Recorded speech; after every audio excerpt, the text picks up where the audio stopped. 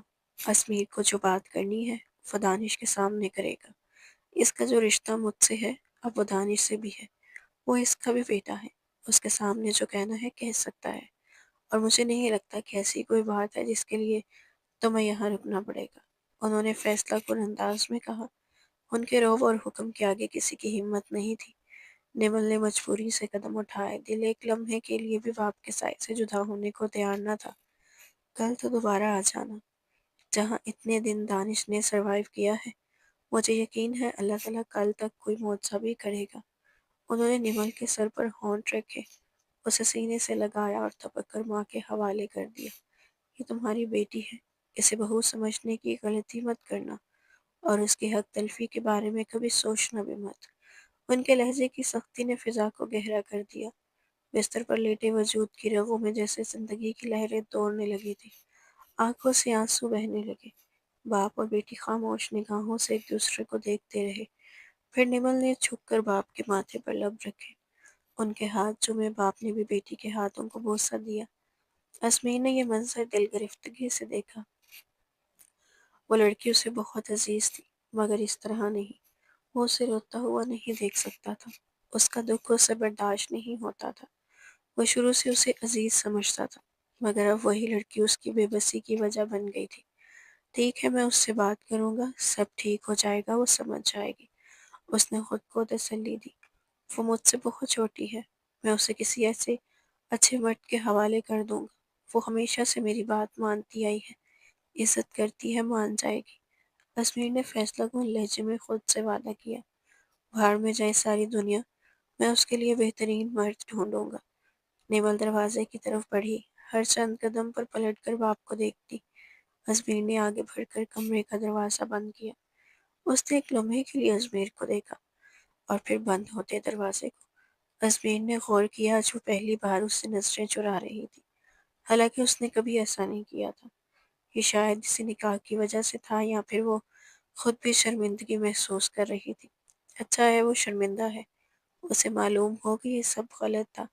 ایک دفعہ چچا ٹھیک ہو جائیں اور پھر وہ اس معاملے سے نکل آئے۔ دروازہ بند ہوا تو وہ سینے پر پاؤں پھیر کر باپ کی طرف مڑی۔ وہ مجھ سے بہت چھوٹی ہے، اس نے صاف اور بے باکی سے کہا، بنا تمہید کے منہ پھٹ کر۔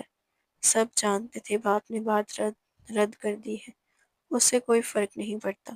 تمہاری ماں بھی مجھ سے 15 سال چھوٹی تھی، اب وہ مجھ سے پہلے بوڑھی ہو رہی ہے۔ مرد ہمیشہ جوان رہتا ہے۔ اس بار احتجاج واضح تھا۔ آپ لوگوں کو سمجھ کیوں نہیں آتا؟ یہ اس کے ساتھ ظلم ہے، میں اور وہ بالکل بچی ہے۔ میں اس کے ساتھ ظلم نہیں کر سکتا، اور پھر آپ اسے میرے کمرے میں رکھنے کا ارادہ رکھتے ہیں۔ میں کہاں تک خود کو فرشتہ ثابت کروں؟ مجھے کچھ وقت دے۔ وہ نابالغ ہے، اسے بھی وقت دیں، اس نے مٹھیاں مضبوطی سے بند کرتے ہوئے کہا۔ مجھے تم پر یقین ہے، باپ سے پہلے چچا نے کہا۔ اعتراض کو رد کیا گیا، اسے فرشتہ سمجھ لیا گیا، اور شوہر سے بڑھ کر اپنی بیوی کے احساسات اور جذبات کی حفاظت کون کر سکتا ہے؟ وہ تمہاری دسترس میں ہے، اسے آپ کی نہ سمجھ کر سنبھالو۔ اسے توڑنے کی کوشش مت کرنا ازمیر۔ میری بیٹی بہت نازک ہے، میرے پاس اور کوئی آپشن نہیں تھا۔ کاش ہوتا تو میں تمہیں تنگ نہ کرتا۔ انہوں نے کچھ کہنا چاہا تو بڑے بھائی نے فوراً بات پوری کر دی۔ وہ تب بھی تمہیں ہی چنتا، کیونکہ یہ فیصلہ اس نے نہیں، میں نے کیا تھا۔ یہ انکشاف اس کے پیروں کی زنجیر بن چکا تھا۔ وہ احتجاج کرتا بھی تو کس سے؟ جنہوں نے یہ فیصلہ خود کیا تھا۔ اس نے مجھ سے کہا تھا کہ اس کے لیے کوئی سہارا تلاش کرو۔ میرے لیے تم سے بہتر آپشن اور کون ہو سکتا تھا؟ میں نے تمہارا نام اس کے سامنے رکھ دیا، اور یہ اس کا مجھ پر احسان ہے کہ اس نے تمہیں قبول کر لیا۔ اور وہ ایک جتاتی ہوئی نظر اس پر ڈال رہی تھی۔ وہ تم سے کہیں زیادہ سمجھدار ہے، اس سے بچی سمجھنے کی غلطی مت کرنا۔ ہاں، جسمانی طور پر وہ بچی ہے، اس لیے اسے نقصان دینے کے بارے میں سوچنا بھی مت۔ اس کے ساتھ ویسے ہی رہو جیسے پہلے رہے تھے، اس کی ہر فرمائش پوری کرنا، جیسے تم چھپ کر آدھی رات باہر لے جاتے تھے۔ اب جب محرم ہو تو چھپنے کی ضرورت نہیں، بلکہ اجازت بھی مت لینا۔ میں اسے رد نہیں کر رہا چچا جان، وہ واقعی بہت سمجھدار اور اچھی لڑکی ہے، مگر ہمارے درمیان عمر کا بڑا فرق ہے۔ آپ سمجھ نہیں رہے، وہ مجھ سے برداشت نہیں کر پائے گی۔ میں اس کے ساتھ اس کمرے میں فرشتہ بن کر نہیں رہ سکتا۔ مجھے انسان ہی سمجھے خدا کے لیے۔ میں ظالم بن جاؤں گا اور یہ گناہ آپ کے لوگوں کے حصے میں آئے گا۔ وہ کندھوں کے بوجھ کو ہٹا کر چچا کے ہاتھ پکڑے جیسے التجا کر رہا تھا، یا ان کے دل میں ڈر ڈالنا چاہ رہا ہو۔ باپ نے بے چینی سے پہلو بدلا۔ کتنا بے شرم بیٹا تھا، کاش ہاتھ میں چلو بھر پانی ہوتا تو اس میں ڈوب مرتے۔ بستر پر موجود وجود کی آنکھوں میں ایک مدھم سی مسکراہٹ ابھری۔ وہ میری بیٹی ہے اسمیر، اسے محبت سے چھونا، نرمی سے برتنا، وہ سب کچھ برداشت کر لے گی۔ وہ میری دوست ہے، میں جانتا ہوں اس کے جذبات، میں نے اسے وہی دیا ہے جو اسے چاہیے تھا۔ وہ تمہارے علاوہ اپنے اوپر کسی اور کا سایہ بھی برداشت نہیں کر سکتی۔ انہوں نے آہستہ سے زیر لب کہا، اور پھر اسمیر کے قریب ہو کر اس کے کانوں میں وہ انکشاف انڈیلا جس نے اسے اندر تک ہلا دیا۔ اکبر خان نے دانت پیس کر ضبط کیا۔ وہ مزید یہ سب سننے کے قابل نہیں تھے، مگر مجبوری ان کے قدموں کی زنجیر بنی ہوئی تھی۔ میں اسے چھونا حرام سمجھتا ہوں، میں اسے اپنے لیے حرام کر لوں گا، میں اس سے اس کی یہ خوشی چھین لوں گا۔ زرد چہرے کے ساتھ اسمیر نے کہا۔ اسمیر، انہوں نے ہاتھ جوڑے، مگر اکبر خان آگے بڑھ کر ان کے ہاتھ تھام چکے تھے۔ مشینوں کی ٹک ٹک تیز ہوئی، اسمیر کا سانس اٹکنے لگا۔ اکبر نے فوراً ڈاکٹرز کو بلایا۔ اسمیر، وعدہ کرو تم مجھے مایوس نہیں کرو گے، وہ کمزور آواز میں پوچھ رہے تھے۔ اسمیر پتھر بن گیا، آنکھوں میں نمی تیرنے لگی۔ مگر میری کمٹمنٹ، یہ آخری مردہ احتجاج دانش خان کی جان لے گا۔ انہوں نے کلمہ پڑھا، سانسیں آہستہ آہستہ مدھم ہوتی گئیں۔ اسمیر بستر پر لیٹے وجود کے پاس کھڑا شعلے کی مانند سلگ رہا تھا، اور اس رات اکبر خان نمل سے کیا ہوا وعدہ پورا نہ کر پائے۔ مشینوں کی آوازیں مدھم ہو گئی تھیں۔ ڈاکٹرز نے آکسیجن ماسک اتارا، پیروں کے انگوٹھے باندھے، چہرے پر سفید کپڑا ڈالا۔ نمل یتیم ہو گئی تھی۔ دانش خان اپنی بیوی سے ملنے جا چکے تھے۔ نمل کی نظروں میں باپ کی سب سے بڑی خواہش مکمل ہو گئی تھی۔ وہ ان کے سینے پر سر رکھ کر پھوٹ پھوٹ کر روتی تھی۔ ہم نے کہا تھا ہمیں مت بھیجے، ہمیں مت جانے دیں، وہ چھوڑ کر چلے گئے ہیں، وہ مجھے چھوڑ کر چلے گئے ہیں۔ میں جانتی تھی وہ جائیں گے، اور اس طرح کبھی واپس نہیں آئیں گے۔ ممی بھی تو چلی گئی تھی۔ اس کی آواز میں ٹوٹ پھوٹ تھی۔ یتیم ہونے سے پہلے ہی وہ یتیم کر دیا گیا تھا۔ وہ ایمبولینس کی طرف اشارہ کر رہی تھی۔ انہوں نے اس کے چیختے سسکتے وجود کو اسمیر کے حوالے کیا، مگر اس بار اسمیر نے ہاتھ بڑھائے۔ وہ لڑکی جس کے جذباتی پن اس کی زندگی اجیرن کر دی تھی، اب اس کے سامنے بے بسی کھڑی تھی۔ وہ اپنے سے کئی بڑے لڑکے سے محبت کرتی تھی، اور اس نے یہ بات اپنے باپ سے صاف صاف کہتی تھی، اور اس کے باپ نے کیا سمجھا؟ کیا وہ بکاؤ یا بیکار شے تھی جو اپنی بیٹی اس کے حوالے کر گیا؟ اسمیر کے دل میں شدید نفرت بھر گئی۔ جنازہ اٹھ گیا۔ وہ رو رہی تھی، چیخ رہی تھی، صدمے میں بار بار بے ہوش ہو جاتی، پھر جاگ جاتی، پھر رو پڑتی۔ اب اسے کسی چیز کا ہوش نہ رہتا۔ کون اسمیر، کون نمل؟ وہ تو صرف مرنے والے کے لیے رو رہی تھی، جو اس کا واحد سہارا تھا۔ اسمیر اس کا نعم البدل ہے یا نہیں، یہ فیصلہ وقت کو کرنا تھا۔ کفن دفن اور تمام انتظامات نے اسے توڑ کر رکھ دیا تھا، اور وہ ہر سوچ کو ذہن سے نکال کے بس آرام کرنا چاہتا تھا۔ فی الحال وہ اس مسئلے کو کل دیکھے گا، یہ شاید کسی اور دن۔ وہ نمل کا دکھ سمجھتا تھا، اسی لیے اپنے دکھ کو چپ چاپ تھپک کر سلا دیا اور اسے وقت دیا۔ جب وہ ذرا سنبھل جائے گی تب وہ اسے بات کرے گا۔ آخر وہ ہمیشہ اس کی بات مانتی تھی، اور اسمیر کو یقین تھا اب بھی مانے گی۔ جب وہ اپنے کمرے کی طرف بڑھ رہا تھا تو اپنے ہی کمرے سے اپنے باپ کو نکلتے دیکھا۔ یک دم سست پڑ گئے۔ وہ باپ کو دیکھ کر دروازے کے ہینڈل کو نرمی سے گھماتا باہر ہی کھڑا ہو گیا۔ باپ نے آہستگی سے کہا، بہت زیادہ رو رہی ہے۔ اس کے ساتھ نرمی سے پیش آنا۔ اسمیر، میں نے ایک مرتے ہوئے انسان سے وعدہ کیا ہے، اور یہ وعدہ آج کا نہیں، کئی سال پہلے اس کی ماں سے کیا گیا تھا۔ وہ یاد دلاتے ہوئے بولے، اس رات ہسپتال میں اس نے مجھے اسے تمہارے حوالے کیا تھا، اور کہا تھا کہ جب وہ ٹھیک ہو جائے تو اپنی بیٹی تم سے لے لینا، اور اگر وہ نہ آئی تو بھی میں اس کا خیال رکھوں گا۔ میں نے اس سے وعدہ کیا تھا مگر مجھے اس رات معلوم تھا کہ وہ کبھی واپس نہیں آئے گی، اسی لیے میں نے اس بچی کو اس کی نانی کے حوالے کر دیا کہ یہ ہمارا خونی رشتہ ہے، یہ بچی جلد یا بدیر ہمارے پاس آ ہی جائے گی۔ 5 سال تک وہ انہی کے پاس رہی، اور 5 سالوں میں میں نے اپنے بھائی کو بے چین دیکھا۔ اس کے آنے کے بعد وہ کچھ حد تک سنبھلا، بمشکل ہی صحیح، مگر اس نے جینا شروع کر دیا تھا، زندگی کی ہر طرف لوٹ رہا تھا۔ اگر اس کا جگر نہ ہارتا، اگر جگر کی بیماری نہ ہوتی تو شاید وہ بچ جاتا۔ باپ کی آواز میں درد اور سختی دونوں ایک ساتھ تھے۔ وہ آگے بڑھ کر شانے پر ہاتھ رکھتے ہوئے تحکم سے بولا، میں نہیں چاہتا کہ اس کے جگر کے ٹکڑے کسی اور کے ہاتھوں میں ٹوٹے۔ اس نے زندگی میں بہت دکھ جھیلے ہیں، اگر تم اسے مزید تکلیف دو گے تو تمہارا اور میرا رشتہ ختم ہو جائے گا۔ اس نے دانت پیستے ہوئے باپ کی ساری بات سنی، مگر پھر سختی سے کہا، آپ میری زندگی کا فیصلہ اس طرح نہیں کر سکتے، اور اس وقت مجھے اپنے کمرے میں وہ نہیں چاہیے، ہرگز نہیں۔ باپ کتابی سے بولے، تم جاؤ گے، اس سے نرمی سے بات کرو گے، اسے سمیٹو گے اور اس کا حق دو گے، ورنہ کل صبح قانونی کاغذات کے ذریعے تمہیں یہاں سے نکال دیا جائے گا۔ اگر تم اسے بھی تسلیم نہ کرو گے تو میں حلفیہ بیان دوں گا کہ تمہیں اپنے نام، خاندان اور جائیداد سے آ کر دیا جائے گا۔ چند لمحے خاموشی رہی، پھر انہوں نے کہا، بیٹے اور بھی ہیں، مگر دانش میرا لاڈلا بھائی تھا، اس کی نشانی صرف ایک ہی ہے۔ وہ الفاظ کچھ معنی میں دب کر رہ گئے تھے، لیکن ان کے لہجے میں وزن تھا۔ آخر میں باپ نے اس کے الجھے ہوئے بالوں کو سنبھالا، ایک مختصر سا لمس دیا اور وہیں چھوڑ کر چل دیے۔ جب وہ اپنے کمرے کی طرف بڑھ رہا تھا تو اچانک اپنے ہی کمرے سے باپ کو نکلتے دیکھا۔ یکا یک قدم جیسے بوجھل ہو گئے تھے، سانسیں بھاری ہو گئی تھی۔ وہ دروازے کے ہینڈل کو نرمی سے گھماتا، خود کو سنبھالتا ہوا باہر ہی رک گیا۔ باپ کی نظریں جیسے پہلے سے ہی اس کے انتظار میں تھی۔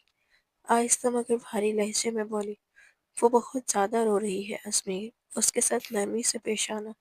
میں نے ایک مرتے ہوئے انسان سے وعدہ کیا تھا، اور یہ وعدہ آج کا نہیں، برسوں پرانا ہے، اس کی ماں سے کیا گیا وعدہ۔ پھر وہ جیسے ماضی میں کھو گئے تھے۔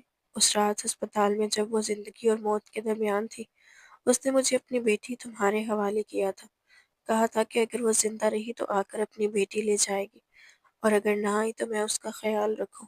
میں نے اس سے وعدہ کیا تھا، مگر دل کے کسی کونے میں جانتا تھا کہ وہ کبھی واپس نہیں آئے گی، اس لیے میں نے اس بچی کو اس کی نانی کے حوالے کر دیا تھا، یہ کہہ کر کہ یہ ہمارے خاندان کا خون ہے، ایک دن یہ ہمارے پاس ضرور لوٹے گا۔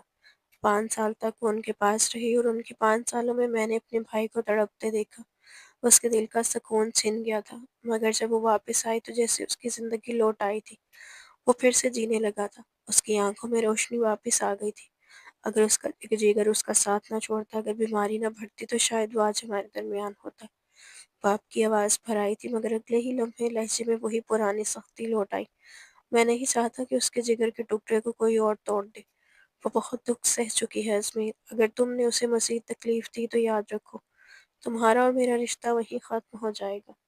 انہوں نے اس کے کندھے پر دباؤ ڈالتے ہوئے فیصلہ سنایا۔ ازمیر نے دانت بھینچ کر ساری بات سنی، پھر بس سب کے باوجود لہجے میں سختی دڑائی، آپ میری زندگی کا فیصلہ اس طرح نہیں کر سکتے، اور مجھے اس وقت اپنے کمرے میں وہ نہیں چاہیے، ہرگز نہیں۔ اکبر خان نے لمحہ بھر کے لیے آنکھیں بند کی، مگر بھرپور سنجیدگی سے بولے، تم جاؤ گے، اس سے نرمی سے بات کرو گے، اسے سنبھالو گے اور اس کا حق دو گے، ورنہ کل صبح میں خود قانونی کاغذات تیار کروا دوں گا۔ تم اسے بیوی نہیں مانو گے تو میں حلفیہ بیان دے کر تمہیں اپنے نام، خاندان اور جائیداد سے آگ کر دوں گا۔ کچھ دیر کے بعد خاموشی چھا گئی، پھر ان کی آواز دھیمی مگر گہری ہوئی، بیٹے اور بھی ہیں، مگر دانش میرا لاڈلا بھائی تھا، اس کی نشانی صرف ایک ہی ہے۔ وہ جملہ ادھورا رہ گیا، مگر اس کے اندر کی شدت ازمیر کے دل میں بجلی بن کر دوڑ گئی تھی۔ آخر میں باپ نے اس کے الجھے ہوئے بالوں کو نرمی سے درست کیا، جیسے برسوں کی محبت کو انگلیوں میں سمیٹ رہے ہوں۔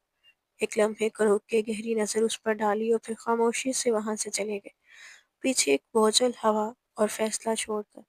وہ اپنی کمرے کی دیوار کے ساتھ پورے قد کھڑا تھا، جیسے کسی لمحے اپنے آپ کو گرا دینے کو بیتاب۔ مشکل سے ہینڈل پر ہاتھ رکھا اور اندر جھانکا۔ اندر بیٹھی وہ عورت اس کے لیے قیامت بن چکی تھی، اسے چھوڑ نہیں سکتا تھا، وہ اس کے ساتھ رہنا نہیں چاہتا تھا، مگر اس کی زندگی میں ایک ناقابل تردید حقیقت بن چکی تھی۔ اندر قدم رکھا تھا وہ اس کے بستر پر، وہ اب رو بیٹھی تھی، اس کے دیدار پر فوراً کھڑی ہو گئی، انگلیاں آپس میں مروڑنے لگی، جیسے اپنی پوزیشن سمجھنے کی کوشش کر رہی ہو۔ چند لمحے وہ یوں ہی اسے گھورتا رہا، پھر مٹھی بھینچ کر بولا، شرم نہیں آتی تمہیں؟ تم ایک بچی ہو، اپنے سے 10 سال بڑے مرد پر نظر کیوں رکھتی ہو؟ کم از کم اپنی عمر کا لحاظ تو رکھا کرو، اور اگر تم سے غلطی ہو ہی گئی تھی تو باپ کو بتانے کی کیا ضرورت تھی؟ تم نے نہ صرف ان سے یہ کہا بلکہ میرے باپ کے سامنے بھی۔ مجھے تو شرم آتی ہے کہ میری زندگی میں ایک ایسی عورت شامل ہے جس نے میری نرمی کو غلط فہمی سمجھ لیا تھا، اور جس کی وجہ سے میرا ترس میرے اوپر حاوی ہو گیا تھا۔ وہ الفاظ بار بار مار مار کر اسے توڑنے لگے تھے۔ وہ زبان کھول کر کچھ کہنا چاہتی تھی مگر منہ بند رہا، آنکھوں سے آنسو بے روک ٹوک کر کر گر رہے تھے، وہ سرخ سے آنکھوں میں گھور رہا تھا۔ کہو کہ یہ سب جھوٹ ہے، میں تم سے سننا چاہتا ہوں کہ تم نے میری نرمی کو غلط فہمی نہیں سمجھا تھا۔ وہ اس کے کندھے جھنجھوڑ رہا تھا، وہ کہنا چاہتی تھی کہ اس نے واقعی سمجھا نہ تھا، وہ بس اس کے لیے خاص محسوس کرتی تھی۔ وہی بات اس نے اپنے باپ سے بھی کہی تھی۔ محبت کا احساس خود ہی مل گیا تھا، مگر انا نے اسے روک دیا تھا۔ ہر نرمی سے بولی، ہاں ہم نے غلطی کی مگر اب ہمارا حق ہے، تم ہمارے ہو، محبت جرم نہیں۔ وہ لمحوں تک بے یقینی بھری نظروں سے اسے دیکھتا رہا۔ حق کی بات مت کرو، تمہیں میں بتاؤں میرا حق کیا ہے؟ اس نے کانپتے ہوئے کہا، آپ ہمیں چھو نہیں سکتے، ہم ابھی اس تعلق کو سہ نہیں سکتے۔ وہ ڈر کے مارے پیچھے ہٹی، حالانکہ تم نے ابھی کہا تھا کہ مجھ پر تمہارا حق سب سے زیادہ ہے اسمیر۔ محبت کو رسوا مت کرو، اس نے ٹوکا، تم محبت کی بات مت کرو، تم نے دوستی کا خون کیا ہے، اپنی اور میری عمر کا لحاظ تو کرو۔ وہ ٹکرا کر بولی، محبت عمر نہیں دیکھتی، نہ کی جاتی ہے، یہ ہو گئی ہے لیکن غلط انسان کے ساتھ ہوئی۔ وہ لرزتے قدموں سے پیچھے ہٹ رہی تھی۔ وہ انتقام کے طور پر آگے بڑھا، ہم پر رحم کرو اسمیر، ہم تمہاری دوست ہیں۔ 17 سالہ یتیم لڑکی کا ننھا دل کانپ رہا تھا، اس نے اس کی کلائی تھام کر زور سے کھینچا، اتنا کہ وہ نازک ہڈیوں کی چیخ محسوس کر سکتی تھی۔ کمر پر ایسا لگا جیسے کچھ ٹوٹ گیا ہو۔ نمل، کاش تم نے رحم کیا ہوتا اور اپنی زبان بند رکھی ہوتی، مگر میرے اوپر بڑا دباؤ ہے کہ تمہیں حق دے کر تمہارا دل خود سے جوڑ لوں، میں وہی کر رہا ہوں۔ اس نے نمل کی گردن پر شفقت کے آثار چھوڑ دیے تھے، وہ کانپ رہی تھی، خوفزدہ تھی، چند گھنٹے پہلے ہی یتیم ہوئی تھی اور اب اپنے ہی مرد کے لیے بے رحمی کا نشانہ بن رہی تھی۔ اسمیر کو کسی رحم کا احساس نہ تھا، اس نے بمشکل اسے دھکا دے کر دور کرنے کی کوشش کی۔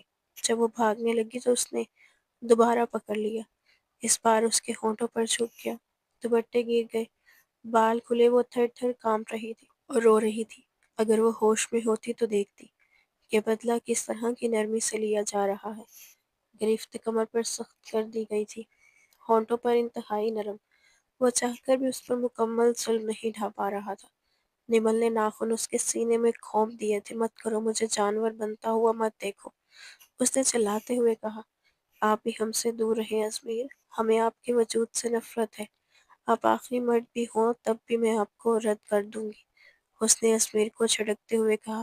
ازمیر نے خاموشی سے کہا، اب دیر ہو چکی ہے ڈارلنگ، ازمیر پہلے بھی ہے اور وہی آخری ہے، میں اپنی عورت کسی کو نہیں دوں گا، ہاں اپنی کمٹمنٹ بھی پوری کروں گا، وہ بھی یہاں آئے گی۔ اس کی آواز میں اپنا دل جلانے اور خاک کرنے کا عہد تھا۔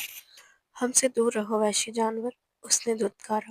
ازمیر نے چہرہ صاف کیا، بے یقینی سے اسے دیکھا، انا، مردانگی سب حاوی ہوا، اپنا نقصان یاد آیا، اب نرمی نہیں برتے گا، وہ اس قابل نہیں تھی۔ اس نے ایک ہی وار میں اس کے بال پکڑ کر جھٹک دیا، وہ بیڈ پر گری، اپنی سادہ قمیض اتار کر دور اچھال دی، اس کی کلائیاں پکڑ کر ان پر دباؤ ڈالا۔ اس نے اسمیر کے بازو پر کاٹا، جواباً سوٹ ڈانٹ تھپڑ پڑا، وہ اسے بے آبرو کر رہا تھا۔ ہائے احتجاج پر اسے 2 بار تھپڑ پڑتا، ہر طرح سے کوشش کی، مار، گالم گلوچ، ہائے احتجاج کیا، مگر وہ مرد نازک تھا، 27 سالہ، وہ 17 برس کی نازک کلی۔ اس نے بے یقینی سے اسمیر کی طرف دیکھا تھا، اس طرح نہیں کر سکتا تھا، وہ بہت کمزور تھی اور اس وقت اسے اس کے جذباتی سہارے کی ضرورت تھی۔ وہ اس کے وجود کی اس طرح کرچیاں نہیں کر سکتا تھا۔ وہ ہم راز تھا، دوست تھا، اسے سمیٹ کر نرمی سے سارے حق لیتا تو اس کی دکھ چن لیے جاتے، زخم اس قدر گہرے نہ ہوتے۔ اس نے نرمی محسوس نہیں کی، اب سختی سہ نہیں پا رہی تھی، لیکن وہ مرد تھا، اپنی انا کے زیر اثر اسے توڑتا چلا گیا، اس طرح کہ پھر کبھی خود بھی شاید وہ اس کے وجود کو سمٹ سکے۔ اس کے جسم پر پہنے کپڑوں کے ساتھ روح کو بھی ادھیڑ ڈالا تھا۔ وہ چیختی رہی، چلاتی رہی، یہاں تک کہ رات کے آخری پہر وہ بے دم ہو گئی تھی۔ اس نے مزاحمت کرنی چھوڑ دی تھی اور اس کی مزاحمت کے دم توڑتے ہی ازمیر نے اس کی سانس چیک کی تھی، جو بہت مدھم چل رہی تھی۔ اس کا غصہ کسی دور کم ہونے کا نام نہیں لے رہا تھا۔ دل چاہا اس کے چہرے پر تکیہ رکھ کر اس کی باقی چلتی سانسوں کو بھی روک دے۔ اس کے وجود پر ایک اور غسیلی نگاہ ڈال کر وہ الماری کے درازوں کی طرف بڑھا، وہاں سے اپنا پاسپورٹ، ویزا اور تمام ضروری کاغذات نکال کر بیگ میں ڈالے، چند کپڑے بھی رکھے اور ایک لمحہ ضائع کیے بغیر اس کی طرف دیکھے وہ کمرے سے نکل گیا تھا۔ حق دینے کی بات ہوئی تھی، وہ حق وہ دے چکا تھا، اب اسے کسی سے کوئی سروکار نہیں رہا۔ وہ جانتا تھا اگر اس وجود پر ایک اور نگاہ ڈالے گا تو خود پتھر کا ہو جائے گا۔ ادھر اس کے آنسو پلکوں سے بہہ کر گالوں پر جم چکے تھے، کاجل بہہ کر ظلم کی لکیریں کھینچ چکا تھا، ہاتھوں کی ٹوٹی چوڑیاں، زخموں سے بھرا بدن ایک اجڑا ہوا گلستان لگ رہا تھا، جہاں کبھی زندگی نے سانس لی تھی۔ وہ اپنے نازک وجود کی کرچیاں سمیٹتے ہوئے گھڑی کی طرف دیکھتی ہے، دوپہر کا 1 بج رہا تھا۔ اس نے اپنے پہلو میں نظریں دوڑائیں، خالی تھا وہ شخص جو لمحہ بھر میں طوفان پہلے آ چکا تھا، اب جا چکا تھا۔ وہ اس کی شکل بھی نہیں دیکھنا چاہتی تھی۔ سائڈ ٹیبل پر رکھی اس کی مسکراتی تصویر جگمگا رہی تھی، ایک لمحے کو نگاہ اس پر ٹھہری، پھر غصے سے فریم اٹھا کر دیوار سے دے مارا۔ کمرے میں بکھرے وجود کے ساتھ وہ خود بھی بکھر چکی تھی، جسم انگارہ بن چکا تھا۔ اس سے پہلے کہ کوئی آ کر اس کے چہرے پر گزری قیامت پڑھ لیتا، اس نے خود کو سنبھالا، اپنا کمرہ، اپنا وجود سب سمیٹ لیا۔ نم بالوں کو تولیے سے رگڑتے ہوئے وہ آئینے کے سامنے آ کھڑی ہوئی، چہرے سے بال ہٹاتے تو پیشانی پر زخم نمایاں ہو گیا، گالوں پر پڑے تھپڑوں کے نشان تھے، پیشانی پر وہ زخم جس کی تکلیف اب تک زندہ تھی، کلائی کے ساتھ سر زخمی تھا، ہونٹ کا کنارہ پھٹ چکا تھا۔ وہ آئینے میں اپنے وجود کو دیکھ رہی تھی، یہ کون سے زخم چھپائے اور کیسے چھپائے۔ ایک دن پہلے اس کے باپ کا جنازہ اس گھر سے اٹھا تھا اور اگلے دن وہ میک اپ کی تہوں میں اپنے چہرے اور زخموں کو چھپانے کی کوشش کر رہی تھی۔ اس کی ملائی جیسی رنگت پر میک اپ کا اثر تو ہوا، مگر چند زخم پھر بھی جھانک رہے تھے۔ اس نے بیس کے وہ ٹکڑے صرف انہی جگہوں پر لگائے جہاں نشان تھے، تاکہ خود کو کسی حد تک قابل دید بنا سکے۔ پھر آہستہ سے ہاتھ بڑھایا اور باقی بچی چوڑیاں اتار کر ڈریسنگ ٹیبل پر رکھ دی۔ اب ان کی ضرورت نہیں تھی، یہ سنگھار دیکھنے والا کوئی نہیں تھا۔ ان چوڑیوں سے، ان رنگوں سے اب اسے وحشت ہونے لگی تھی۔ آنکھوں میں کاجل ڈالنے کے لیے اس نے یہاں وہاں نظر دوڑائی، مگر کمرے میں کچھ بھی دکھائی نہ دیا۔ وہاں صرف اس کی چند پرفیوم کی بوتلیں رکھی تھی۔ کل رات ملازمہ چند ضروری چیزیں اور کپڑے رکھ گئی تھی، مگر شاید کاجل رکھنا بھول گئی تھی، حالانکہ وہ جانتی تھی کہ وہ کاجل کے بغیر کبھی نہیں رہتی۔ وہ اپنے کمرے میں جا کر ڈال لے گی۔ اس نے سوچا کل رات اس کے ستم پر وہ اتنا روئی تھی کہ سارا کاجل بہہ گیا تھا، اور اب اس کی آنکھیں کتنی ویران، کتنی خالی لگ رہی تھی۔ وہ باہر نکلی تو کچن میں معمول کے مطابق ملازمیں کام میں مصروف تھی، البتہ سنک کے ایک طرف کئی گلاس اور پلیٹیں دھری تھی۔ شائستہ کوئی آیا تھا؟ اس نے ہلکی آواز میں پوچھا۔ جی بی بی، مراد نے، میں لوگ بار بار تعزیت کے لیے آ رہے تھے۔ ویسے تو کل آئے تھے مگر آج خاصا رش تھا، سب چھوٹے صاحب کا پوچھ رہے تھے مگر وہ اٹھے نہیں۔ اس نے ناسمجھی سے شائستہ کی طرف دیکھا۔ کسی کی بات کر رہی ہو؟ سوال کرتے ہوئے اس کی آواز میں کمزوری تھی۔ وہ جی۔ شائستہ ایک دم اٹک گئی، اب وہ کیسے کہتی کہ وہ اس کے شوہر کے بارے میں پوچھ رہے ہیں۔ آخر فیصلہ کر کے بولا، وہ جی آپ کے مرد کے بارے میں پوچھ رہی ہیں۔ وہ نام لینے سے ہچکچا رہی تھی، آخر وہ ملازمہ تھی اور وہ حویلی کا خانزادہ۔ ازمیر تو صبح ہی کہیں چلے گئے، اس نے سادگی سے بتایا۔ نمل کو نہیں معلوم تھا کہ وہ کب گیا، کہاں گیا، اس وقت تو وہ خود ہوش میں نہیں تھی۔ کہاں گئے جی؟ اس کے منہ سے بے ساختہ نکلا۔ ایک دن کی دلہن کو چھوڑ کر چلا گیا تھا، وہ بھی ایسے وقت میں جب وہ دکھ اور غم سے نڈھال تھی۔ شائستہ نے شانے اچکاتے ہوئے لاپرواہی سے کہا، کچھ بتا کر نہیں گئے؟ شاید کسی ضروری کام سے گئے ہوں، ابھی آ جائیں گے۔ نمل کے لبوں سے دبی دبی آواز نکلی، اللہ کرے مر جائے۔ وہ اس کی شکل بھی نہیں دیکھنا چاہتی تھی، فی الحال تو بالکل بھی نہیں۔ جب تک خود کو سنبھال نہ لے، اس نے اس کی معصومیت چھین لی تھی۔ محبت کرنے کی ایسی سزا کون دیتا ہے؟ وہ چاہتا تو اسے رد کر دیتا، وقت لیتا، مگر اس نے تو اس کے اندر ویران کر دیا تھا۔ پھر صبح سے رات، رات سے دوپہر اور دوپہر سے اگلا دن، کئی دن گزر گئے۔ گھر والے انتظار کرتے رہے۔ وہ پہلے بھی بنا اطلاع کے غائب ہو جاتا تھا، کبھی زمینی کاموں، کبھی دوستوں یا شکار کے بہانے، مگر اس بار کچھ اور ہی تھا۔ فون کرنے پر ہمیشہ اطلاع مل جاتی تھی، مگر اب اس کا نمبر مسلسل بن جا رہا تھا۔ تمہیں کچھ بتا کر نہیں گیا؟ اب وہ اکبر خان کے بلانے پر ان کی اسٹڈی میں بیٹھی تھی۔ جب اس نے نفی میں سر ہلایا تو وہ لمحہ بھر کے لیے خاموش ہو گئے۔ اس نے اس رات کوئی برا سلوک تو نہیں کیا تھا؟ سوال سنتے ہی اس کی آنکھوں میں نمی اتر آئی، جیسے کسی نے نمک چھڑک دیا ہو۔ آنکھوں میں مرچیں سے چپنے لگی، مگر پھر بھی اس نے نفی میں سر ہلایا۔ دل گھبرا رہا تھا، متلی تھی جو کل سے رکنے کا نام نہیں لے رہی تھی۔ اس کی آنکھوں کی ویرانی سب کچھ کہہ رہی تھی۔ اکبر خان اسے اندر تک پڑھنے لگے، پھر آہستگی سے اس کے قریب آ کر اسے اپنے شانے سے لگا لیا۔ پریشان حد ہو، وہ آ جائے گا، اس کی طرف سے بھاڑ میں جائے، اللہ کرے کبھی نہ آئے۔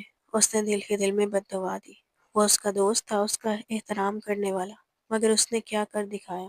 کمرے میں سردی نہیں تھی، ہیٹر جل رہا تھا، سوات کی ٹھنڈ اس وقت عروج پر تھی، مگر اس کمرے میں ایک عجیب سی گرمائش تھی، باپ کی خوشبو سے بھری ہوئی، مگر اس لمحے اسے اپنے ہی باپ کی ضرورت تھی۔ وہ رودی برسوں کا ضبط ایک دم بہہ نکلا تھا۔ وہ اپنے باپ کے غم پر رو رہی تھی، اپنے مر جانے کے غم پر، محبت کی سزا پر، اور اپنے ہی مرد کے ہاتھوں جارحیت کا نشانہ بننے پر۔ بہت یاد آتی ہوگی، مجھے لگتا ہے میری بیٹی کو بہت یاد آ رہا ہے، اکبر خان نے اس کا سر تھپکتے ہوئے نرمی سے کہا۔ بہت نالائق ہے، کم از کم اس بار تو بتا کر غائب ہونا چاہیے تھا۔ شاید پریشان تھا، شکار پر گیا ہوگا۔ انہوں نے دل ہی دل میں ارادہ کیا کہ اب اس کا پتہ لگوائیں گے۔ اس بار اس کا یوں غائب ہو جانا بالکل نارمل نہیں تھا۔ فی الحال تو اسے کہیں نہیں جانا چاہیے تھا، اور یہی بات اکبر خان کے دل کو کھائے جا رہی تھی۔ وہ اسے تسلی دینے کی کوشش کر رہے تھے، مگر اندر ہی اندر خود بھی بے چینی کا شکار تھے۔ اس دن اس نے جو بتایا تھا وہ سب معمول کے مطابق نہیں لگ رہا تھا۔ اب ان کے دل میں پچھتاوا تھا، شاید انہیں اس طرح دھمکانا نہیں چاہیے تھا۔ یقیناً کچھ ایسا ہو گیا تھا جس کی وجہ سے وہ چلا گیا تھا۔ وہ عورت ہوتے تو شاید سب کچھ جان لیتے، اس کے زخموں کو سمجھ لیتے، مگر اب وہ صرف اسے غور سے دیکھ سکتے تھے، کھوجتی نگاہوں سے اس کے چہرے پر چھپی ہر کہانی پڑھنے کی کوشش میں۔ آسمین نے تم پر ہاتھ تو نہیں اٹھایا تھا؟ اس نے پلکیں چھپک چھپک کر آنسو روکنے کی کوشش کی، مگر وہ پلکوں کی بار توڑ کر بہہ نکلے۔ اکبر خان نے جھک کر اس کی پیشانی پر لب رکھے۔ میں اس کے ساتھ سختی سے پیش آؤں گا، میں نے تمہاری ذمہ داری لی ہے، تمہیں بیٹی کہا ہے، بیٹی بنایا ہے، اس لیے میں تمہارے لیے آخری حد تک جاؤں گا۔ انہوں نے پرعزم لہجے میں کہا تو اس نے آہستگی سے سر ہلایا۔ انہوں نے ہمارے ساتھ زبردستی کی، ہمارے منع کرنے پر بھی طیبہ۔ وہ ہچکیوں کے درمیان ٹوٹے لفظوں میں سب کچھ بتا رہی تھی۔ ہمیں تباہ کر دیا آپ نے، ظلم کیا ان پر۔ اس کے لرزتے ہاتھوں نے کلائی کے زخم دکھائے، پھر بال ہٹا کر پیشانی کے زخم کی جھلک دکھائی، اور گردن پر کاٹے جانے کا نشان بھی۔ جب وہ شانے سے قمیص ہٹا کر اور دکھانے لگی تو انہوں نے فوراً اس پر ہاتھ رکھ دیا۔ بس بہت ہو گیا۔ ان کے اندر غصے کا ایک لاوا سا پھٹنے کو تھا، وہ مزید کچھ دیکھ نہیں پاتے۔ وہ اسے ادھیڑ کر رکھ گیا تھا، اب وہ سب کچھ سمجھ چکے تھے۔ وہ چہرہ ہاتھوں میں چھپا کر روتی تھی، ایک ایسا رونا جس میں دکھ، بے بسی اور ندامت سب کچھ شامل تھا۔ انہوں نے اس بار پھر سے اپنے ساتھ لگا لیا۔ تسلی کے لفظ اس کے پاس ختم ہو چکے تھے۔ وہ اس کا بہت بڑا نقصان کر کے گیا تھا، اس لیے غائب تھا۔ اکبر خان کے دل میں فیصلہ اتر چکا تھا، اب جب وہ ملے گا تو اس کی ایک ایک ہڈی توڑ کر حساب لیں گے۔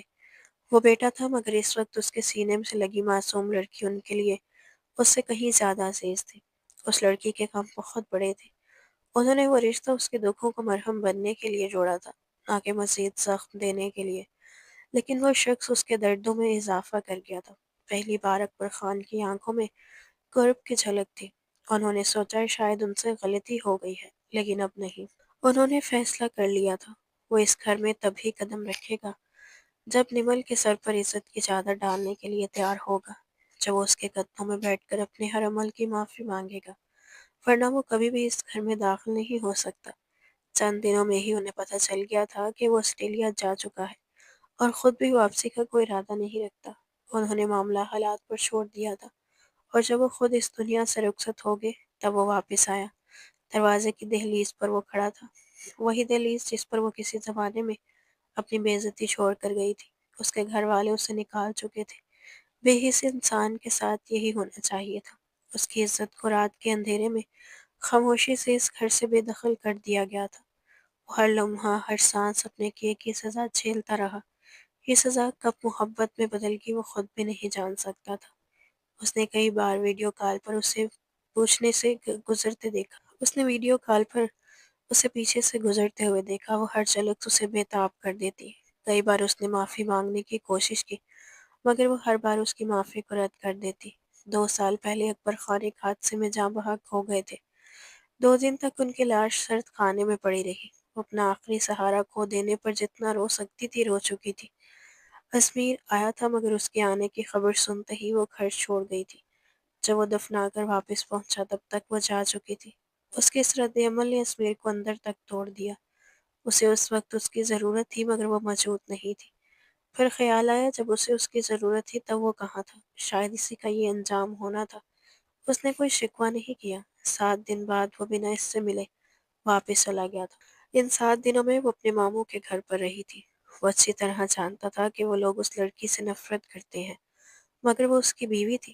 وہ اسے وہاں سے بے عزت ہونے کے لیے نہیں چھوڑ سکتا تھا۔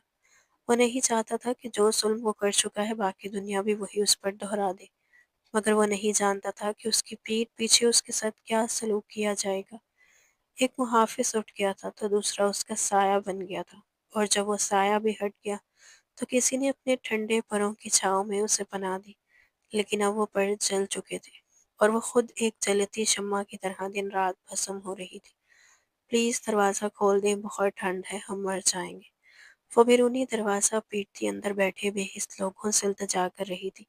سوات کی کڑکتی سردی میں اسے بنا چادر کے باہر نکال دیا گیا، جبکہ اندر لوگ گرم کمروں میں آرام سے بیٹھے 2 گھنٹے سے زیادہ گزر چکے تھے، اور وہ یتیم لڑکی سرد ہوا میں ٹھٹرتی مسلسل دروازہ پیٹتے ہوئے فریادیں کر رہی تھی۔ تب اچانک اس نے اپنے کندھے پر کسی کا لمس محسوس کیا۔ نمل نے گھبرا کر پیچھے دیکھا اور آنکھیں جم گئی۔ اسمیر خان زادہ 4 سال بعد اس کے سامنے کھڑا تھا، وہی شخص جو نکاح کی رات اپنا حق وصول کر کے اگلے ہی دن بیرون ملک چلا گیا تھا، جس کے بعد وہ اس کے گھر والوں کے ظلم و نفرت کی ٹھوکروں پر جیتی رہی۔ اس نے ایک شوق نگاہ اس پر ڈالی، اس کے ہاتھ، جسم، آنکھیں سب منجمد ہو گئے۔ ہر احساس جیسے پتھر بن گیا۔ وہ سامنے تھا، اس نے سوچا تھا اگر وہ کبھی سامنے آیا تو اس کا گریبان پکڑ کر جھنجھوڑ ڈالے گی، اس کے منہ پر اتنے تھپڑ مارے گی جتنے اس نے اس رات اس کے منہ پر مارے تھے۔ اس نے سوچا تھا کہ وہ اس کے ساتھ وہی سلوک کرے گی جو وہ کر کے گیا تھا، مگر جیسے ہی وہ سامنے آیا وہ اس کے سینے سے لگ کر پھوٹ پھوٹ کر رو دی تھی۔ انہوں نے ہمیں نکال دیا، انہوں نے ہمیں نکال دیا، وہ ہچکیوں کے درمیان چیخ رہی تھی۔ ہم نے کچھ نہیں کیا، انہوں نے ہمارا بیٹا بھی چھین لیا۔ وہ کہتی ہیں کہ میں آپ سے منسوب تھی، میں بد کردار ہوں، ہم سے ہمارا بچہ بھی چھین لیا۔ ہم بد کردار نہیں ہیں، ہم سے ہمارا بیٹا نہ چھینے، ہم آپ سے دستبردار ہو جائیں گے، بس ان سے کہیں ہمارا وجود الگ نہ کریں، آلیان کے بنا ہم مر جائیں گے۔ آپ نہیں ملے، مگر اسے تو ہمارے پاس رہنے دیں۔ وہ رو رہی تھی اور وہ سکتے میں کھڑا تھا۔ اب اسے احساس ہوا کہ ظلم صرف اس نے نہیں کیا، دنیا نے بھی اس کے ساتھ وہی کیا جو وہ کر کے گیا تھا۔ جس شخص نے اسے تنہا چھوڑا تھا وہی آج اسے دنیا کی شکایت کر رہی تھی۔ کوئی اسے تم سے نہیں چھین سکتا، وہ آہستگی سے بولا۔ میں کسی کو بھی اسے تم سے الگ نہیں کرنے دوں گا۔ مجھ پر، اس پر سب سے زیادہ حق تمہارا ہے، ہم دونوں صرف تمہارے ہیں۔ وہ اسے اپنے بازو میں لے چکا تھا، دل میں چھریاں سے چل رہی تھی۔ اگر وہ ابھی نہ آتا تو یہ عورت جو اس کی بیوی تھی اس سردی میں مر جاتی یا کسی کی درندگی کا شکار ہو جاتی۔ آپ پلیز آلیان کو ان سے لے لیں، میرے پاس اس کے علاوہ کچھ بھی نہیں۔ اگر میرے پاس کچھ ہے تو صرف وہی رشتہ ہے، بس اسے مجھے دے دیں، میں آلیان کے بنا کہیں نہیں جاؤں گی۔ یہ گھر تمہارا ہے، تم کہیں نہیں جاؤ گے۔ اس کا لہجہ پرعزم اور نرم تھا۔ سردی کی شدت سے اس کی ناک سرخ ہو رہی تھی، آنکھوں سے آنسو تو اتر سے بہہ رہے تھے، ہونٹ لرز رہے تھے۔ اسمیر نے اپنی گرم جیکٹ اتار کر اس کے گرد لپیٹ دی تھی جو اس نے تھام کر پہنی۔ کیا تم مجھے معاف کر دو گی؟ میں آپ کو کبھی معاف نہیں کروں گی، کبھی نہیں۔ اس نے فوراً اس کی بات کاٹی۔ ہاں مت کرو، میں اسی قابل نہیں ہوں، وہ دھیرے دھیرے بولا، اپنی نگاہیں نیچی کرتے ہوئے، اور مجھے یقین ہے تم کبھی معاف کرو گی بھی نہیں۔ اس کے لہجے میں ایک عجیب شکستگی تھی۔ نمل نے اپنی بھیگی پلکیں اٹھا کر اس کی طرف دیکھا۔ ان آنکھوں میں کتنے شکوے تھے، کتنی تلخیاں، کتنی صدیوں کی اداسیاں، اور سامنے والا اپنی آنکھوں میں پشیمانے لیے اسے دیکھ رہا تھا۔ وہ نظریں جھکا گئی، وہ آہستگی سے اسے اپنے ساتھ اندر لے آیا، جہاں 4 سال بعد پہلی بار ایک کہانی دوبارہ سانس لینے لگی تھی۔ دہلیز عبور کر کے وہ لاؤنج کے دروازے پر اسی کے برابر کھڑا تھا، اس کا ہاتھ اپنے ہاتھ میں مضبوطی سے تھامتے ہوئے۔ جو قیامت 4 سال پہلے آنی چاہیے تھی وہ آج حقیقت بن چکی تھی۔ پہلے کوئی اور تھا جس نے اسے اس گھر میں لایا تھا، مگر اب جو لایا تھا اس کے بعد اسے کوئی نہیں نکال سکتا تھا۔ اس کا ہاتھ پکڑ لینا ہی اس کی اہمیت واضح کر گیا تھا۔ وہ اس کی جیکٹ کے اندر کھڑی تھی، بغیر کسی مزاحمت کے اپنی کلائی اس کے ہاتھ میں دے دی تھی۔ چہرے پر ابھی بھی آنسوؤں کے نقش تھے۔ سیڑھیوں کے قریب زمین پر پڑا چھوٹا سا بچہ آہستگی سے روتا ہوا تھا۔ اس کی رونے کے شور پر وہ سر اٹھا کر دیکھا، پھر اپنے آنسو صاف کرتے ماں کی طرف دوڑا۔ مما، پھپھو، دادو، سب گندے ہیں، بہت گندے ہیں، انہوں نے مجھے مارا۔ اس نے اپنا چھوٹا سر اس کے سامنے دبا دیا۔ اسمیر خانزانہ نے دلی گرفتگی سے اپنی ماں کی طرف دیکھا۔ وہ تاحال صدمے میں ڈوبی تھی۔ ساتھ کھڑی لڑکی وہی جسے اس نے کبھی پہلی بار پسند کیا تھا، اس نے آج دوسری نظر بھی اس کی جانب نہ کیا۔ دل و نظر دونوں، اور اس نے رستہ بدل لیا تھا۔ وہ ہارے ہوئے قدموں سے اپنے کمرے کی طرف گئی اور پھوٹ پھوٹ کر رو پڑی۔ اس کا کیا قصور تھا؟ اس پر یہ ظلم کیوں ہوا؟ وہ گھٹنوں کے بل بیٹھی اپنے بیٹے کو ہر جگہ سے چوم رہی تھی، کبھی اس کے پاؤں ہاتھ چیک کر کے تسلی دیتی، کبھی اس کے چہرے کو بار بار چوم لیتی۔ کوئی آلیان کو نہیں مارے گا، کوئی اس پر ہاتھ نہیں اٹھائے گا، آپ کے بابا آ گئے ہیں نا، وہ اب سب کو دیکھ لیں گے، وہ دہراتی رہی۔ اسے جانے اسے کتنی شدت سے ضرورت تھی۔ امید تھی کہ اس کا باپ اپنی اولاد کے لیے کھڑا رہے گا۔ وہ بچے کو اٹھا کر حویلی کے کسی حصے میں غائب ہو گئی تھی، اور اسمیر وہیں رہ گیا تھا، اپنی ماں سے سوال و جواب اور حساب لینے کے لیے۔ وہ میرا بیٹا تھا، آپ نے اس پر کس کو ہاتھ اٹھانے دیا؟ اسمیر نے سختی سے سوال کیا۔ اس کے ہاتھوں کی ابری رگیں مٹھی بھینچنے سے اور بھی نمایاں ہو گئی تھی۔ 4 سال پہلے جو دھوکہ تم نے کیا تھا، اس کی پوری کہانی اس نے تمہارے باپ کو سنائی تھی۔ سارا خاندان جانتا تھا کہ تم نے اسے کیسے ذلیل و رسوا کیا، اور اب 4 سال بعد آ کر کہتے ہو کہ یہ تمہارا بیٹا ہے۔ 4 سال کہاں تھے تب؟ اس سے پہلے یہ بیوی اور بچہ ہمارے سروں پر خاک ڈالتے رہے، جب لوگ ہم سے سوال کرتے رہے کہ یہ بچہ ناجائز ہے بھی کہ نہیں۔ امی جان، وہ میرا بیٹا ہے، میرا خون۔ سب اچھی طرح جانتے تھے کہ وہ لڑکی میرے نکاح میں تھی، اس نے کچھ غلط نہیں کیا، البتہ آپ کے بیٹے نے اس کے ساتھ زبردستی کی تھی۔ سارا زمانہ کہتا رہا کہ اس کا حسن دیکھ کر اس کا شوہر شیطان بن گیا تھا۔ ازمین نے ٹوٹتے لہجے میں کہا۔ ہم کس کس کو جواب دیں اور کس کس سے صفائیاں دیں؟ ماں نے غصے میں کہا۔ نکاح کا کوئی گواہ ٹھوس طور پر سامنے نہیں آیا۔ جو 2 گواہ تھے وہ دنیا سے رخصت ہو چکے تھے، باقی کون تھے؟ اور مولوی کا بھی کوئی ثبوت نہیں تھا۔ میں کس کس کو تسلی دوں؟ یہ عورت ہمارے خاندان کی عزت پر سوال اٹھا رہی تھی، وہ ٹوک رہی تھی۔ کم اور شرمندگی کا غصہ اس کے اندر ابل رہا تھا۔ اسمیر نے آنکھیں بند کر کے چند گہری سانس لی، پھر تیزی سے زینے چڑھتا ہوا آگے بڑھ گیا۔ اس نے کمرے کا دروازہ کھولا تو وہ بستر پر بیٹھی ہوئی تھی، ہاتھ میں کریم کی ڈبیاں تھامے آلیان کے چھوٹے زخموں پر زخمی سے لگا رہی تھی۔ اس کی چھوٹی چھوٹی انگلیاں چاٹ رہی تھی۔ آہٹ پر وہ سر اٹھا کر ایک جھلک دیکھ کر پھر فوراً نیچے جھک گئی۔ اس کی جیکٹ ابھی تک پہن رکھی تھی، وہ اسی کمرے میں رہتی تھی، اور یہ منظر دل کو ایک عجیب سی تسلی دے گیا تھا۔ اس نے اپنا بیگ کندھے سے اتارا اور زمین پر رکھ دیا۔ بابا، بچہ کریم لگوانے کے بعد اس کے سامنے بیٹھ گیا۔ آپ میرے بابا ہیں نا؟ سوال معصوم تھا، اور اس کے لبوں پر آتے ہی ازمیر کے چہرے پر مسکراہٹ پھوٹ پئی۔ اس نے فوراً سر ہلایا۔ آپ واپس آ گئے؟ ماما تو کہتی تھی آپ کبھی واپس نہیں آئیں گے، آپ کو ماما پسند نہیں۔ وہ نظر اٹھا کر اس کی طرف دیکھنے لگی۔ پھولے ہوئے چہرے کے ساتھ کریم کا ڈھکن بند کر کے باکس میں رکھ دیا، دراز میں دھکیل کر زور سے بند کیا۔ غصے کا سارا اثر تھا۔ اب وہ بچی نہیں رہی تھی، 21 سال کی جوان دوشیزہ بن چکی تھی، ایک کھلتا ہوا گلاب جو کسی بھی مرد پر برق باری کر دے گا۔ اور وہ جو پہلے ہی اس کے معصوم حسین چہرے پر فدا تھا، اب لاپرواہی سے اس کی جیکٹ اوڑھے کھڑا تھا۔ وہ کبھی اس کی دوست تھی مگر اب دشمن جان بن چکی تھی۔ ظالم حسینہ، اگر وہ کچھ کرے گا تو پھر وہ روٹ جائے گی۔ اپنا حسن کیوں نہیں چھپاتی؟ وہ زیر لب بولا اور گہری نظروں سے اس کے بدلتے وجود کا معائنہ کیا، پھر ہلکی سی مسکراہٹ پلٹائی۔ اگر وہ کام کرتے تو شاید اس کی توجہ کا مرکز بن جاتی اور پھر وہ اسے سزا دیتی۔ اپنی ماما سے پوچھو، کیا میں واپس چلا جاؤں؟ وہ ہلکے انداز میں بولا تھا۔ اس نے اسے اپنی گود میں اٹھا لیا۔ ماما کیا، میں بابا کی گود میں بیٹھ جاؤں؟ بچے کی بات سن کر وہ خاموشی سے سر ہلانے تک محدود رہی۔ ازمیر نے بچے کے کان میں کچھ کہا، پھر آنکھیں ماں کی طرف اٹھا دی۔ اپنے بھگوڑے باپ سے کہو، اسے جہاں رہنا ہے رہے، ہمارے منہ مت لگائے۔ وہ الماری کا دراز زور سے بند کر کے کمرے سے باہر نکل گئی۔ بابا، یہ بھگوڑا کیا ہوتا ہے؟ بچے نے معصومیت سے پوچھا، پھر اس نے اس کا چہرہ چھو کر اس کی داڑھی محسوس کی۔ اس کی بھوری آنکھوں میں جو معصومیت تھی وہ ازمیر کے دل کی بڑی آنکھوں کو حیرت میں مبتلا کر گئی تھی۔ وہ اپنے بچپن کی یاد میں کھو گیا تھا، وہی بچپن جو وقت کی گود میں بسا ہوا تھا اور آج اس کی گود میں پھر سے بیٹھا تھا۔ اس نے نرمی سے اس کے ماتھے پر بوسہ دیا۔ اسے اپنے سینے سے لگایا۔ ایسی ٹھنڈک، ایسی راحت ملی جو شاید پوری دنیا میں کہیں نہیں تھی۔ اس نے اپنی ننھی انگلیوں سے اس کا چہرہ تھام کر معصومیت سے پوچھا، بابا آپ نے بتایا نہیں بھگوڑا کیا ہوتا ہے؟ اسمیر نے اس کے گال پر ہاتھ رکھا اور نرمی سے بولا، تمہاری ماما پیاری ہے نا؟ اس نے فوراً سر ہلایا، میری ماما بہت پیاری ہے۔ تو خوبصورت بیوی کے شوہر کو بھگوڑا کہتے ہیں، اس نے ہلکے انداز میں سمجھا۔ بچے نے پہلے تو سوچا، پھر آنکھیں چمک اٹھی۔ فضا میں خوبصورت ہے تو میں بھی بڑا ہو کر بھگوڑا بنوں گا۔ استغفر اللہ، وہ بے ساختہ ہنس پڑا، چہرے پر مسکراہٹ پھیل گئی۔ دادو کہتی ہیں کہ لڈو امارا کی بیٹی بڑی ہو کر ماما کی طرح میری بیوی بنے گی، جیسے ماما آپ کی بیوی ہے، وہ پوری معصومیت سے کہہ رہا تھا۔ اسمیر مدھم مسکراہٹ کے ساتھ سنتا رہا۔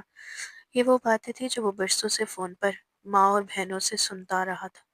وہ جانتا تھا کہ امارا کا داماد بننے کا فیصلہ بچپن میں ہی ہو گیا تھا، لیکن اب سوچ کر مسکرایا، جو نہیں ملی اسے جانے دیا۔ ماضی دفنا آیا تھا، حال ناراض ہے اور مستقبل میری گود میں بیٹھا ہے۔ وہ الیان کو ساتھ لیے کمرے سے باہر آ گیا۔ کچھ دیر بعد وہ کچن میں نظر آئی، ہاتھ میں گلاس چمچ سے کچھ ہلا رہی تھی۔ ایک طرف فیڈر رکھا تھا، ساتھ ساتھ ملازمہ کو ہدایت دے رہی تھی، ہاں پیاز کاٹ کے رکھنا اور تازہ آٹا گوندھ لینا، ازمیر فرج کے آٹے کا پراٹھا نہیں کھاتے، دیسی گھی کا نیا ڈبہ کھولنا، پرانے سے پراٹھے نہیں بنیں گے، بلینڈر اور جگ صاف کر دینا، کھجوریں اور چاروں مغز بھی نکال لینا، وہ جم کے بعد پروٹین شیک لیتے ہیں۔ کچن کے دروازے پر کھڑا، سینے پر بازو باندھے، اس نے ملازمہ کو آنکھوں سے اشارہ کیا۔ ملازم مسکراہٹ دباتے باہر نکل گئی۔ وہ فریش ایپل تو پڑے ہوں گے نا؟ عمیر صبح لایا تھا، وہ بولی اور اچانک پلٹ کر دیکھا، مگر وہ چلا گیا۔ الو کی پٹھی بتا کر بھی نہیں گئی، وہ بڑبڑائی۔ اچانک پیچھے سے آواز آئی، یہ دودھ کا گلاس میرے لیے ہے؟ جی نہیں، آپ تو دودھ پیتے ہی نہیں، یہ میرا ہے۔ اس نے منہ سے لگایا ہی تھا کہ وہ چند قدموں تک اس تک پہنچ چکا تھا۔ گلاس اس کے ہاتھ سے لیا اور خود لبوں سے لگا کر بولا، اب یہ میرا ہے، تم اپنا بنا لو، مگر یہ ہمارا جھوٹا ہے اور تم میری بیوی ہو۔ اس نے نرمی سے اس کے کانوں کے پیچھے بال کیے۔ اس کی نگاہ اس کی جیکٹ پر ٹھہری۔ تمہارا دوپٹہ کہاں ہے؟ تم تو دوپٹے کے بغیر نہیں گھومتی تھی۔ یہ پوچھتے ہی وہ چونک گیا۔ وہ گھبرا کر نظریں نیچی کر گئی، پھر آہستہ سے بولی، ہمارے پاس کپڑے نہیں ہیں، دوپٹہ کہاں سے آئے گا؟ اسمیر کا چہرہ سختی سے ساکت ہو گیا۔ ڈونٹ ٹیل می، میں ہر مہینے تمہارے اکاؤنٹ میں رقم بھیجتا رہا ہوں۔ الیان کے لیے الگ رقم ہوتی تھی۔ اس نے نفی میں سر ہلایا، حلق میں کچھ اٹک گیا۔ دراصل حویلی کے اس حصے میں کوئی مرد نہیں رہتا تھا، تو عادت نہیں رہی، کام کرتے الیان کو سنبھالتے بہت مشکل ہوتا تھا، تو عادت چھوٹ گئی۔ وہ خاموشی سے اسے دیکھتا رہا۔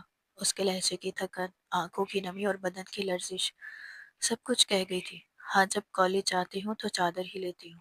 اس کے لہجے میں نرمی تھی، مگر آنکھوں سے آنسو لڑی کی طرح بہہ نکلے تھے۔ اب لینے لگ جاؤ گی؟ نہیں، اس کی بھی ضرورت نہیں، تمہیں میرے سامنے کوئی رسمی ضرورت پوری کرنے کی حاجت نہیں، تم ایسی ہی اچھی لگتی ہو۔ اس نے آہستگی سے اس کے بالوں کو کان کے پیچھے کیا، وہ بال جو ہوا کے لمس کے ساتھ بار بار آگے آ رہے تھے، جیسے ضدی بچے ہوں۔ نرم ریشم کی مانند وہ اسمیر کے ہاتھوں میں الجھ رہے تھے۔ اور یہ بال اب باندھنے کی ضرورت کیوں نہیں رہی؟ پہلے تو بہت باندھ لی تھی۔ کیا یہ میرے لیے کھولے ہیں؟ اس نے مسکراتے ہوئے ان بالوں کو چھوا، پھر جیسے خیال آیا فوراً ہاتھ روک لیا۔ وہ شرم سے سرخ ہوئی تھی۔ میں نے کیسر لگایا تھا، شاید آلیان نے کھیلنے سے کھول دیا ہو۔ وہ بے اختیار ہنس پڑا، پھر فوراً سنجیدہ ہو گیا۔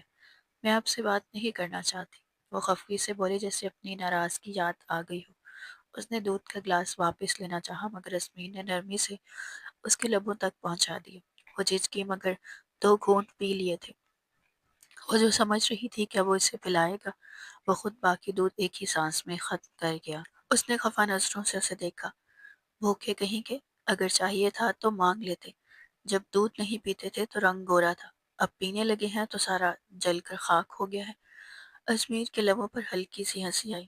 تمہارا کہنا شاید سچ ہے مگر اب تو تمہارا ہی اثر مجھ پر ہے۔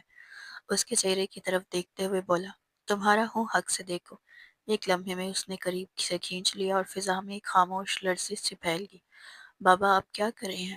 اہلیان کی آواز پر دونوں چونک اٹھے۔ لمحہ ایک دم ٹھہر سا گیا۔